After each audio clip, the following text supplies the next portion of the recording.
నమస్కారం ఘంటారావానికి స్వాగతం. ముందుగా ప్రధానాంశాలు. పీఎంఏవై కింద మరో 3 కోట్ల ఇళ్ల నిర్మాణం. కేంద్ర కేబినెట్ తొలి భేటీలో కీలక నిర్ణయం.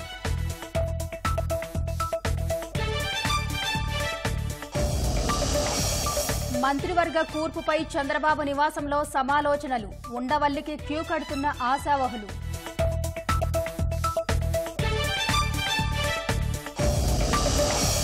చంద్రబాబు ప్రమాణ స్వీకారానికి కేసరపల్లిలో విస్తృత ఏర్పాట్లు. 112 వైకాపా బాధిత కుటుంబాలకు ప్రత్యేక ఆహ్వానాలు.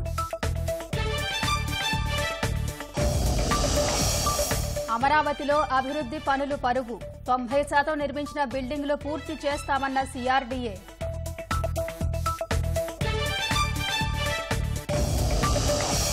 పోలీస్ కస్టడీలో తనపై హత్యాయత్నం జరిగిందన్న రఘురామ. జగన్, సునీల్ కుమార్, పీఎస్ఆర్, విజయ్ పాల్పై గుంటూరు ఎస్పీకి ఫిర్యాదు.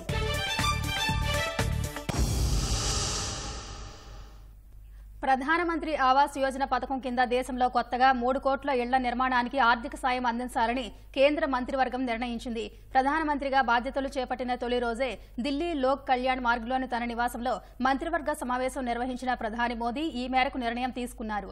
దేశంలోని గ్రామీణ, పట్టణ ప్రాంతాల్లో అర్హులైన వారి కోసం మొత్తం 3 కోట్ల ఇళ్ల నిర్మాణానికి ఆర్థిక సాయం అందించాలని మంత్రివర్గం నిర్ణయం తీసుకుంది. గత 10 ఏళ్లలో ప్రధానమంత్రి ఆవాస్ యోజన కింద 4,21 లక్షల ఇళ్ల నిర్మాణం జరిగింది. వాటికి ప్రాథమిక మౌలిక వసతులు కల్పించినట్లు అధికారులు తెలిపారు.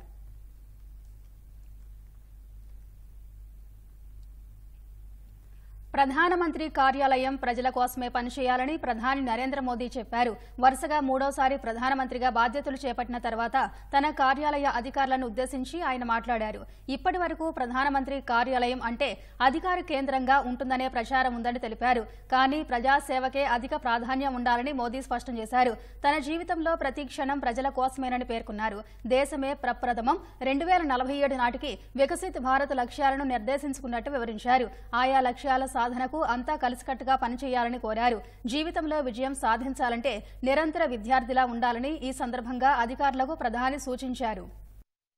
साथियों, जब हम काम करते हैं तब 3 चीजें बहुत अनिवार्य होती है और अगर 3 चीजें हमारे पास उपलब्ध हो तो मैं नहीं मानता हूं कि विफलता दूर दूर तक भी नजर आएगी। और जब मैं 3 बातें कहता हूं, एक, क्लैरिटी ऑफ थॉट्स। जहां तक इस सरकार का सवाल है, मैं मानता हूं कि कोई उलझन नहीं है। बाएं जाए, दाएं जाए, ऊपर जाए, नीचे जाए, कुछ नहीं, उसको पता है ऐसे ही जाना है और उसे पा करके रहना है। इतनी क्लैरिटी ऑफ थॉट्स किसी भी काम की सफलता के लिए सबसे पहली जरूरत होती है।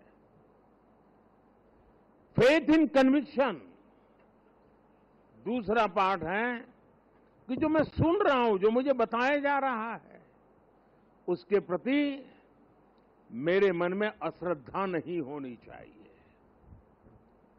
मेरे मन में इफ्स एंड बट्स नहीं होनी चाहिए। फेथ इन कन्विक्शन, जो मैंने सुना है और अनुभव कहता है कि हाँ यार, मेरे विचारों में मेल नहीं बैठता है, लेकिन यही है रास्ता, तो चलो लग जाओ। लेकिन इतने से भी पूरा नहीं होता है।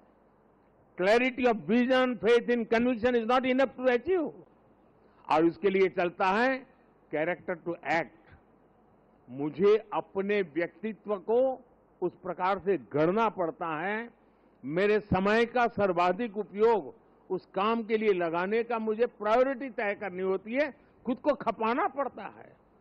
मेरा शरीर, मेरा मन, बुद्धि, सब कुछ मेरा कैरेक्टर टू एक्ट, उस काम को पूर्ण करने वाले कैरेक्टर के रूप में अगर निकलता है तो मैं परिणामों को प्राप्त कर।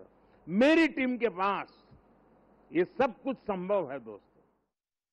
రాష్ట్రంలో కొత్త ప్రభుత్వం కొలువు తీరేందుకు వీలుగా కూటమి ఎమ్మెల్యేలు చంద్రబాబును ముఖ్యమంత్రి అభ్యర్థిగా ఎన్నుకోనున్నారు. ఇందుకోసం విజయవాడ ఏ కన్వెన్షన్ సెంటర్లో మంగళవారం ఉదయం 9:30కు తెలుగుదేశం, జనసేన, భాజపా కూటమి శాసనసభాపక్ష సమావేశం నిర్వహించనున్నారు. జనసేన అధినేత పవన్ కళ్యాణ్ చంద్రబాబు పేరును సీఎంగా ప్రతిపాదించనుండగా భాజపా ఎమ్మెల్యేలు బలపరుస్తారని తెలుస్తోంది. అనంతరం చంద్రబాబుని శాసనసభాపక్ష నేతగా ఎన్నుకుంటూ ఏకగ్రీవ తీర్మానం చేసి గవర్నర్కు పంపనున్నారు. ఆ తర్వాత రాష్ట్రంలో ప్రభుత్వం ఏర్పాటు చేయాలంటూ తెలుగుదేశం కూటమిని గవర్నర్ ఆహ్వానించనున్నారు. మరోవైపు మంత్రివర్గ ఏర్పాటుపై చంద్రబాబు సుదీర్ఘ కసరత్తు చేస్తున్నారు. ఆశావహులు చంద్రబాబును ప్రసన్నం చేసుకునేందుకు ఉండవల్లిలోని ఇంటికి క్యూ కడుతున్నారు. చంద్రబాబుతో పాటు ఎంతమంది ప్రమాణ స్వీకారం చేస్తారు? మంత్రివర్గంలో 25 మందికి మాత్రమే అవకాశం ఉండటంతో ఎమ్మెల్సీలకు కేబినెట్లో చోటు ఇస్తారా లేదా అనే సందిగ్ధం నెలకొంది. పవన్ కళ్యాణ్ కు ఉప ముఖ్యమంత్రి పదవి అనే ఊహాగానాలు జోరందుకున్న తరుణంలో జనసేన, భాజపాల నుంచి ఎంతమందికి మంత్రివర్గంలో చోటు దక్కుతుందనే ఉత్కంఠ నెలకొంది. ముఖ్యమంత్రిగా తెలుగుదేశం అధినేత చంద్రబాబు ప్రమాణ స్వీకారానికి ఏర్పాట్లు చివరి దశకు చేరుతున్నాయి. ఈ నెల 12న జరిగే వేడుకకు కేసరపల్లి ఐటీ పార్క్ ముస్తాబవుతోంది. ప్రమాణ స్వీకారానికి 112 వైకాపా బాధిత కుటుంబ సభ్యుల్ని ఆహ్వానించారు. మంత్రివర్గ కూర్పుపై చంద్రబాబు కసరత్తు చేస్తున్నారు. చంద్రబాబు ప్రమాణ స్వీకార ఏర్పాట్లతో కృష్ణా జిల్లా గన్నవరం మండలం కేసరపల్లి కలకళ్లాడుతోంది. బుధవారం ఉదయం 11:27 ఐటీ పార్క్ వద్ద జరిగే ప్రమాణ స్వీకారానికి కూటమి నాయకులు, కార్యకర్తలు పెద్ద సంఖ్యలో రానుండటంతో ఆ మేరకు ఏర్పాట్లు చేస్తున్నారు. భారీ షెడ్లు నిర్మించి వచ్చిన వారికి అసౌకర్యం కలగకుండా చూస్తున్నారు. వీఐపీల భద్రత కోసం ప్రత్యేక చర్యలు తీసుకుంటున్నారు. 4 ఐఏఎస్ అధికారులతో కూడిన కమిటీ చంద్రబాబు ప్రమాణ స్వీకార ఏర్పాట్లను ప్రత్యక్షంగా పర్యవేక్షిస్తోంది. కార్యకర్తల కోసం నియోజకవర్గానికి 150 పాసులు ఇచ్చే అవకాశం ఉంది. 175 నియోజకవర్గాల నుంచి దాదాపు 70,000 నుంచి 1,00,000 మంది వస్తారనే అంచనాతో ఏర్పాట్లు చేస్తున్నారు. తెలుగుదేశం నేతలు దగ్గరుండి పనులు చేయిస్తున్నారు. అయోధ్య నుంచి రాముడు వెళ్ళిపోయి వనవాసం తర్వాత తిరిగి అయోధ్య వచ్చినప్పుడు అయోధ్య ప్రజలు ఎలా ఎదురు చూశారో, రాముడి పట్టాభిషేకం కోసం ఎలా ఎదురు చూశారో అలాంటి పరిస్థితులు రాష్ట్రంలో ఉన్నాయి. దానికి గన్నవరం వేదిక అవటం చాలా ఆనందంగా ఉంది. ఇవాళ చాలా హ్యాపీగా చదువుతున్నా. చంద్రబాబు నాయుడు గారు ఈ రాష్ట్రానికి 4వసారి ముఖ్యమంత్రిగా, విభజిత ఆంధ్రప్రదేశ్కి 2వసారి, ఉమ్మడి రాష్ట్రానికి 2 సార్లు పనిచేసిన ఆయన నా భూతో నా భవిష్యత్. అంతకుముందు ఎవరు ఇన్నాళ్ళు ముఖ్యమంత్రిగా చేసిన వాళ్ళు లేరు, ఫ్యూచర్లో కూడా రారనేది అవకాశం ఉంది జనం చెప్పుకునే పరిస్థితి. గత 5 సంవత్సరాల్లో ఒక దుర్మార్గుడి అరాచకానికి బలైన రాష్ట్రాన్ని మళ్లీ గాడిలో పెట్టి రాజ్యాంగ వ్యవస్థల్ని, ఆర్థిక వ్యవస్థని మళ్లీ గాడిలో పెట్టి గతంలో ఎలా అయితే తన పరిపాలనా సంస్కరణలతో, ఆర్థిక క్రమశిక్షణతో ఆంధ్రప్రదేశ్ని దేశంలోనే ఒక అభివృద్ధి చెందిన రాష్ట్రంగా చంద్రబాబు నాయుడు గారు ఎలా తీర్చిదిద్దారో మళ్ళీ ఈ శిథిలమైన రాష్ట్రాన్ని ఆ శిథిలాల నుంచి మళ్ళీ ఉన్నత శిఖరాలకి చేర్చే ఒక పరిపాలనా ప్రస్థానం ఎల్లుండి మొదలు కాబోతుంది. రాబోయే రోజుల్లో అమరావతి నిర్మాణాన్ని, ఆంధ్రప్రదేశ్ పునర్నిర్మాణాన్ని మనందరం చూడబోతున్నాం. ట్రాఫిక్ ఇబ్బందులు కలగకుండా అన్ని చర్యలు తీసుకుంటున్నామని పోలీసులు తెలిపారు. వీఐపీల తాకిడి దృష్ట్యా కట్టుదిట్టమైన భద్రతా ఏర్పాట్లు చేశామని చెప్పారు. 3 ఏడీజీ స్థాయి అధికారులు బందోబస్తులో పాల్గొంటున్నారని కృష్ణా జిల్లా ఎస్పీ నయీం అస్మి తెలిపారు. అందరి రకాలకు చూసి we have identified all parking places, venue, the security, అందరి పార్కింగ్ కానీ ట్రాఫిక్ మూవ్మెంట్ కానీ అందరి రకరకాలకి వ్యవస్థపడటం జరిగింది. డీజీ గారు స్వయంగా ఈ సెక్యూరిటీ అరేంజ్మెంట్ ప్రతిరోజు చెక్ చేస్తున్నారు. 2-3 సార్లు రోజుకి. 3 ఏడీజీ స్థాయిలో ఆఫీసర్స్ ఈ బందోబస్తు ఉంటారు. అందుపాటు అరౌండ్ 7,500 సిబ్బంది మనకి ఈ కార్యక్రమం జరిగింది. Already many of them have already reported. So ఈ 3వ రోజుకి మన security will be on high alert. We will taking care of all of them. 5 ఏళ్ల వైకాపా అరాచక పాలనలో నయవంచనకు గురైన జగన్ బాధితులను చంద్రబాబు ప్రమాణ స్వీకారానికి ప్రభుత్వం ఆహ్వానించింది. వారి కోసం సభా ప్రాంగణంలో ప్రత్యేక గ్యాలరీ ఏర్పాటు చేశారు. మొత్తం 112 మంది వైకాపా బాధిత కుటుంబాలను ప్రభుత్వం ఎంపిక చేసింది. నంద్యాలలో వైకాపా వేధింపులు తాళలేక ఆత్మహత్య చేసుకున్న అబ్దుల్ సలాం కుటుంబ సభ్యులతో పాటు వైకాపా ఎమ్మెల్సీ చేతిలో హత్యకు గురైన డ్రైవర్ సుబ్రహ్మణ్యం కుటుంబాన్ని ఆహ్వానిస్తున్నారు. ఒక్క పల్నాడు జిల్లాలోనే 86 మంది బాధిత కుటుంబాలను ఆహ్వానిస్తున్నారు. వైకాపా అధినేత జగన్ ఇకనైనా హత్య రాజకీయాలు ఆపకపోతే పరిణామాలు తీవ్రంగా ఉంటాయని తెలుగుదేశం జాతీయ ప్రధాన కార్యదర్శి లోకేష్ హెచ్చరించారు. కర్నూలు జిల్లా బొమ్మిరెడ్డిపల్లెలో గిరినాథ్ చౌదరి అనే తెదేపా కార్యకర్తను వైకాపా నేతలు వేట కొడవళ్లతో నరకడంపై లోకేష్ ఆగ్రహం వ్యక్తం చేశారు. నిందితులను వదిలే ప్రసక్తే లేదన్నారు. వైకాపా ఫ్యాక్షన్ దాడులకు చెక్ పెడతామని స్పష్టం చేశారు. బాబాయిని చంపినట్టే జనాన్ని జగన్ చంపుతున్నారని ధ్వజమెత్తారు. ప్రజాస్వామ్యాన్ని కాపాడాలని గవర్నర్కు ఫిర్యాదు చేసిన వైకాపా నేతలు గిరినాథ్ హత్యపై ఏం సమాధానం చెప్తారని తెలుగుదేశం అధికార ప్రతినిధి పట్టాభి నిలదీశారు. గిరినాథ్ చౌదరి అనే తెలుగుదేశం పార్టీ నాయకుడిని ఎవరు చంపింది? మీ పార్టీ సైకో మోకలు కాదా? ఇటువంటి దారుణాలు కొడిగడుతూ మీరు ప్రజాస్వామ్యం గురించి మాట్లాడతారా? ఈ గుండెలు బాదుకునేటటువంటి పిల్ల సైకోలందరికీ చెప్తా ఉన్నా, అరే బాబు మీరు ఎవరో ప్యాంట్లు తడుపుకోవద్దు. రాష్ట్రంలో ఎక్కడా కూడా మీ పైన భౌతిక దాడులు జరగవు. మీ ఇళ్ల పైన దాడులకు ఎవరు తెగబడరు. మీ కుటుంబ సభ్యులను ఎవరు కూడా భయభ్రాంతులకి గురి చేయరు. మేము అటువంటి పద్ధతిలో మేము వెళ్ళదలుచుకోలేదు. ఆ మార్గం మాది కాదు. కానీ కానూన్ కా హాత్ బహుత్ లంబా హై అని చెప్తా ఉంటారు కదా, చట్టం యొక్క చేతులు ఎంత దూరమైనా వెళ్ళగలవని చెప్పి. నిజమైనటువంటి ఐపీసీ సెక్షన్ల పవర్ ఏంటో మీకు చూపిస్తాం. లోకేష్ గారు red book is a reality. Red book లో నమోదైనటువంటి ప్రతి ఒక్క వైసీపీ పిల్ల సైకోకి, అవినీతి పరులైనటువంటి అధికారులందరి సంగతి తేలుస్తాం. ఉత్తరాంధ్రలో ప్రసిద్ధి చెందిన అనకాపల్లి నూకాంబిక అమ్మవారికి జనసేన అధినేత పవన్ ఎన్నికల మొక్కు చెల్లించుకున్నారు. ఎన్నికల ప్రచారంలో భాగంగా అనకాపల్లి బహిరంగ సభలో పాల్గొన్న పవన్ కూటమి అధికారంలోకి వస్తే అమ్మవారిని దర్శించుకుంటానని చెప్పారు. ఎన్నికల ఫలితాల్లో అఖండ విజయం సాధించడంతో నూకాంబిక అమ్మవారికి పూజలు చేశారు. జనసేన స్థానిక నేతలతో పాటు మాజీ ఎమ్మెల్యే పీలా గోవింద సత్యనారాయణ కూడా పవన్ వెంట ఉన్నారు. వైకాపా పాలనలో పాడుబడిన అమరావతి ప్రాంతం తెలుగుదేశం విజయంతో ఊపిరి పీల్చుకుంటోంది. జంగిల్ క్లియరెన్స్ పనులు జోరుగా సాగుతుండగా ఆ తర్వాత రాజధానిలో రహదారులు బాగు చేస్తామని సీఆర్డీఏ కమిషనర్ వివేక్ యాదవ్ చెప్పారు. చంద్రబాబు ప్రమాణ స్వీకారానికి ముందే అమరావతికి పూర్వ వైభవం దిశగా అడుగులు పడుతున్నాయని రైతులు హర్షం వ్యక్తం చేస్తున్నారు. ప్రజా రాజధాని అమరావతిలో పనులు పరుగులు పెడుతున్నాయి. ఎన్నికల ఫలితాలు వెలువడిన తర్వాతి నుంచే మొదలైన పనులు జోరుగా సాగుతున్నాయి. పదుల సంఖ్యలో ప్రొక్లెయిన్లు రాజధాని రోడ్ల వెంట ఉన్న కంప చెట్లు, పిచ్చి మొక్కలను తొలగిస్తున్నాయి. ప్రభుత్వ భవనాల చుట్టూ చిట్టడివిలా పేరుకుపోయిన కంప చెట్లను సీఆర్డీఏ సిబ్బంది తొలగిస్తున్నారు. సీఆర్డీఏ అధికారులు కూడా పనుల్ని ఎప్పటికప్పుడు పర్యవేక్షిస్తున్నారు. పిచ్చి కంప తొలగించిన అనంతరం రోడ్ల పనులు ప్రారంభిస్తామని సీఆర్డీఏ కమిషనర్ వివేక్ యాదవ్ తెలిపారు. ప్రజలకు అవసరమైన మౌలిక వస్తువులపై దృష్టి సారించామన్నారు. 90% పైగా పూర్తయిన భవనాలను యుద్ధ ప్రాతిపదికన పూర్తి చేస్తామన్నారు. రాజధాని ప్రాంతంలో 75,000 మందికి తాగునీరు అందించే ట్యాంకులను జులై చివరికల్లా అందుబాటులోకి తెస్తామన్నారు. కొత్త ప్రభుత్వం ఏర్పడిన వెంటనే ఉన్నత స్థాయి సమావేశం నిర్వహించి అందులో తీసుకునే నిర్ణయాల ఆధారంగా అమరావతిలో అభివృద్ధి పనులు వేగంగా పూర్తి చేస్తామని వివేక్ యాదవ్ చెప్పారు. చాలా చోట్ల జంగల్ పెరిగిపోయినాయి, shrubs and all. So like Karakatta road కానీ, సీడ్ యాక్సెస్ రోడ్ కానీ, ఇతర ఏదైతే మేజర్ ఇన్స్టిట్యూషన్స్ ఉన్నాయి దాని చుట్టూ ఏదైతే జంగల్ పెరిగిపోయినాయి దాన్ని జంగల్ క్లియరెన్స్గా తీసుకొని జేసీబీ ద్వారా జంగల్ క్లియరెన్స్ వర్క్ జరుగుతుంది. దాంతోపాటు ఇక్కడ ఏదైతే వీధి దీపాలు ఉన్నాయి, ఎగ్జిస్టింగ్ హ్యాబిటేషన్స్ ఏదైతే ఉన్నాయి దానికి స్ట్రీట్ లైట్ మెయింటెనెన్స్ ఏపీసీఆర్డీఏ చేస్తుంది. దాంట్లో around 2,000 poles are there. All those పోల్స్కి స్ట్రీట్ లైట్ రిపేర్ చేయడం జరిగింది. So first cleaning up activity మనం మొదలు పెట్టాము. ఒకసారి ఇవన్నీ ప్రాజెక్ట్స్ పైన హైయర్ ఆఫీషియల్స్ లెవెల్లో ఒకసారి రివ్యూ అయిపోయినాక దాన్ని బట్టి మనము ఫోకస్ చేస్తాము. 5 ఏళ్లుగా తాము అనుభవిస్తున్న నరకయాతనకు విముక్తి లభించిందని అమరావతి రైతులు హర్షం వ్యక్తం చేస్తున్నారు. విధ్వంసకారుడికి విజనరీకి ఉన్న తేడా ఏంటో స్పష్టంగా తెలుస్తోందన్నారు. చాలా ఆనందపడుతున్నామండి. ఎందుకంటే రాష్ట్రానికి రాజధాని చాలా అవసరం. ఎట్టి పరిస్థితుల్లో రాష్ట్రానికి రాజధాని కావాలి. ఆయన మేము కూడా ఇంత స్పీడ్గా స్పందించి ఇంత ఎమ్మటే మొదలు పెడతారని అనుకోలేదు. కానీ ఆయన చాలా ఫాస్ట్గా గవర్నమెంట్ రావటం, ఇంకా ప్రమాణ స్వీకారం చేయకుండానే మొదలు పెట్టేదానికి మాకు చాలా ఆనందంగా ఉంది. రాష్ట్రమే ఆనందపడుతుంది. ఈ అభివృద్ధి ఇట్లానే చేయాలని చెప్పి చేస్తూ ఉన్నారు. జరిగిద్దని ఆశిస్తున్నాం.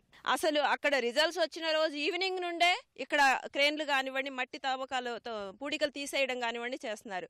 అంటే ఇదంతా ఏంటంటే ఒక రకంగా చెప్పాలంటే అభివృద్ధి, రాష్ట్రాన్ని, ఒక ప్రాంతాన్ని డెవలప్ చేయాలి, ఒక రాష్ట్రాన్ని ఉన్నతంగా నిలబెట్టాలనుకునే నాయకుడి యొక్క ఆలోచనకు నిదర్శనం. ఇప్పుడైతే మేమంతా అమరావతి రైతులుగా 5 సంవత్సరాల కన్నీళ్లకి ఉపశమనం అయితే లభించింది.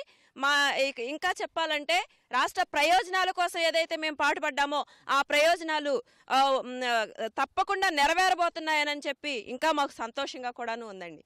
డబుల్ ఇంజిన్ సర్కారు వచ్చిందండి. ఇప్పుడు రాష్ట్రంలోనే కేంద్రంలో డబుల్ ఇంజిన్ సర్కారు, డబుల్ ఇంజిన్తో దూసుకుపోయిద్ది. ఆంధ్ర రాష్ట్రం అభివృద్ధి చెందిద్ది, అలానే రాజధాని అభివృద్ధి చెందిద్ది, అలానే 5 కోట్ల ఆంధ్రులు అభివృద్ధి చెందారు, ఆంధ్రప్రదేశ్ అభివృద్ధి చెందిద్దని మేము పక్కాగా నమ్ముతున్నామండి. రాజధాని అమరావతి నిర్మాణ పనులు వేగవంతం జరిగితే ఇక్కడ ఉన్నటువంటి 20,100 మంది రైతు కూలీలకి అలాగే అసైన్ రైతులకి అందరికి కూడా ఉపాధి దొరుకుతుందని చెప్పేసి మేమందరం కూడా భావిస్తున్నాము. నారా చంద్రబాబు నాయుడు గారు ఎప్పుడైతే అఖండ మెజారిటీతో గెలిచారో అమరావతి నిర్మాణ పనులు జరుగుతున్నాయి. అలాగే అమరావతి నిర్మాణ పనులతో పాటు ఇక్కడ ఉన్నటువంటి చాలా మందికి ఉద్యోగ ఉపాధి అవకాశాలు వస్తాయి, లభిస్తాయని చెప్పేసి మేము భావిస్తున్నాము. జస్ట్ ఆయన వచ్చి 4వ తారీఖు రిజల్ట్స్ వచ్చినాయో లేదో, ఇవాళ వచ్చేసరికి 10వ తారీఖు వచ్చేసరికి రంగులు మరి హాయము అక్కడ చూడండి.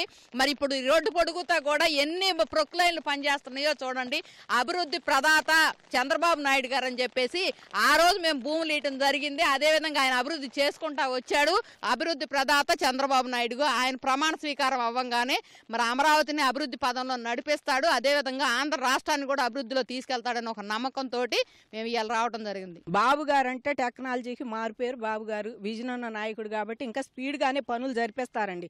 తప్పకుండా చంద్రబాబు గారు స్పీడ్గానే ఇప్పుడు ఇదివరకు కన్నా ఆయన హైటెక్ సిటీ పెట్టిన కన్నా ఇప్పుడు ఇంకా టెక్నాలజీ పెరిగిపోయింది.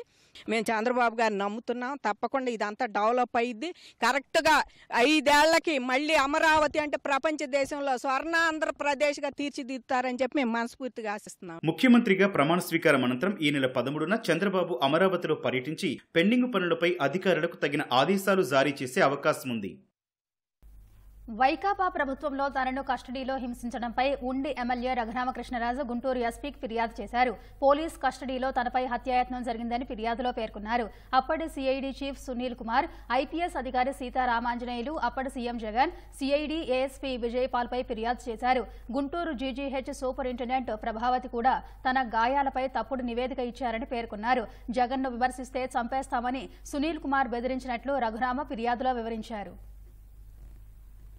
2024 ఎన్నికల ముందు జగన్ పంచన చేరి ఓటమి పాలైన విజయవాడ మాజీ ఎంపీ కేశినేని నాని రాజకీయ సన్యాసం తీసుకున్నారు. తన రాజకీయ ప్రయాణం ముగిస్తున్నట్టు నాని సామాజిక మాధ్యమం ఎక్స్లో ప్రకటించారు. జాగ్రత్తగా ఆలోచించాకే రాజకీయాలకు దూరంగా ఉండాలని నిర్ణయించుకున్నట్లు పేర్కొన్నారు. 2 సార్లు పార్లమెంట్ సభ్యుడిగా విజయవాడ ప్రజలకు సేవ చేయడం అపురూపమైన గౌరవమని తెలిపారు. తాను రాజకీయాలకు దూరంగా ఉన్నా విజయవాడ అభివృద్ధికి మద్దతు ఇస్తూనే ఉంటానని పేర్కొన్నారు. తన రాజకీయ ప్రయాణంలో సహకరించిన ప్రతి ఒక్కరికి హృదయపూర్వక ధన్యవాదాలు తెలిపారు. ఇటీవల ఎన్నికల్లో తన సోదరుడి కేశినేని చిన్ని చేతుల్లో నాని ఓటమి పాలయ్యారు. వైకాపాలో చేరి తప్పు చేశామని నెల్లూరు మేయర్ స్రవంతి, ఆమె భర్త జయవర్ధన్ పశ్చాత్తాపం వ్యక్తం చేశారు. తమను తీవ్ర ఒత్తిడి తెచ్చి వైకాపాలో చేర్చుకున్నారని, ఆ పార్టీకి రాజీనామా చేస్తున్నామని ప్రకటించారు. క్షమించి హక్కున చేర్చుకోవాలని తెలుగుదేశం ఎమ్మెల్యే కోటమిరెడ్డి శ్రీధర్ రెడ్డిని వేడుకున్నారు. 15 సంవత్సరాలు శ్రీధరన్నతోటి కలిసి ప్రయాణించడం వల్లే నేను ఈ కుర్చీలో కూర్చున్నాను. అప్పుడు ఉన్నటువంటి పరిస్థితుల్లో రాంగ్ డిసిషన్ తీసుకొని మళ్ళీ వెనక్కి వెళ్లాల్సి వచ్చింది. శ్రీధరన్నని కానీ గిరిధరన్నని కానీ మీరు ఎక్కడో ఒకటి తిట్టాలి, లేదా మీరు ప్రెస్ మీట్ పెట్టాలి అని చెప్పారు. ఫేస్బుక్లో కానీ వాట్సాప్ స్టేటస్లో కానీ పెట్టాలని కూడా వాళ్ళు మాకు ఒత్తిడి చేశారు. మేము ఎప్పుడు ఆ పని చేయడానికి మేము ఎప్పుడు ఆలోచించలేదు. మేము చేసిన తప్పుని మన్నించి మళ్ళీ మమ్మల్ని హక్కును చేర్చుకుంటారని మేము శ్రీధరన్నని మనస్ఫూర్తిగా కోరడం జరుగుతుంది. మీరు 10 రోజుల్లో వైఎస్ఆర్ కాంగ్రెస్ పార్టీలో చేరకపోతే, శ్రీధర్ రెడ్డి గారిని వదిలి మీరు రాకపోతే మీరు అనేక ఇబ్బందులు ఎదుర్కోవాల్సి వస్తుంది. ఆ చర్యలు చాలా దుర్మార్గంగా ఉంటాయి. ఈ ప్రభుత్వం గురించి మీకు తెలుసు కదా అని ఇదే ఛాంబర్లో చెప్పడం జరిగింది. మా శక్తికి మించి భరించలేని విధంగా అధికార పార్టీ ఆ రోజు మా మీద ఒత్తిళ్లు తీసుకొని రావడం జరిగింది.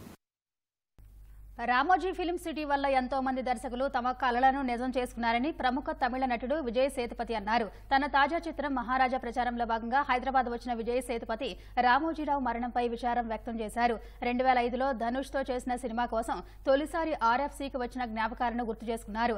హైదరాబాద్ వస్తే రామోజీ ఫిల్మ్ సిటీయే గుర్తుకు వస్తుందని విజయ్ సేతుపతి అన్నారు. Most of the time we spend in Ramoja Film City only. That time I was really surprised to know about this man who created everything to make a film. You want a park or a farming land or a slum area or a palace or anything, whatever you want, it is there. In all kinds of property, food, hotel, everything was there. I was very stunned and shocked to know about this person and his vision, who helped so many years for the directors to make the films. May his soul rest in peace. And thank you so much, Ramoji Rao Garu. Thank you so much for your vision. Thank you so much for whatever you did for this film industry. Thanks a lot. ఖచ్చితంగా ఒక cinema ఇండస్ట్రీకి గొప్ప సేవలు అందించినటువంటి మహనీయుడు, అక్షర రూపానికి ఒక కొత్త శక్తినిచ్చినటువంటి నియమ నిబద్ధతలతో బతికినటువంటి ఒక రామోజీరావు గారి మహనీయుడు ఆయన మన మధ్య మొన్న లేకపోవటం, ఖచ్చితంగా సినిమా ఇండస్ట్రీ ఈరోజు ఇండియాలోనే గుర్తింపు చెందిన స్టూడియో ఒకటి నిర్మించినటువంటి స్టూడియో అధిపతి. ఖచ్చితంగా ఆయన ఆత్మ శాంతి చేకూరాలని వాళ్ళ కుటుంబ సభ్యులకి మా యూనిట్ తరపున ప్రగాఢ సానుభూతి తెలియజేస్తున్నాను. జాతుల మధ్య వైరంతో అల్లకల్లోలంగా మారిన మణిపూర్లో ముఖ్యమంత్రి బీరేన్ సింగ్ అడ్వాన్స్ సెక్యూరిటీ కాన్వాయ్పై తీవ్రవాదులు కాల్పులకు తెగబడ్డారు. ఈ ఘటన కాంగ్పోక్పి జిల్లాలో చోటు చేసుకుంది. ఇటీవల జిరిబామ్ జిల్లాలో ఓ వ్యక్తిని గుర్తు తెలియని దుండగులు దారుణంగా హత్య చేశారు. ఈ ఘటనతో మణిపూర్లో తీవ్ర ఉద్రిక్తతలు నెలకొన్నాయి. 70కి పైగా ఇళ్లను తగలబెట్టడంతో పరిస్థితులు తీవ్రంగా మారాయి. కొన్ని రోజులుగా అశాంతి నెలకొన్న ఈ ప్రాంతాన్ని సందర్శించాలని సీఎం బీరేన్ సింగ్ అనుకున్నారు. ఈ క్రమంలోనే ఇంఫాల్ నుంచి జిరిబామ్కు సీఎం అడ్వాన్స్ సెక్యూరిటీ కాన్వాయ్ బయలుదేరగా దానిపై తీవ్రవాదులు కాల్పులు జరిపారు.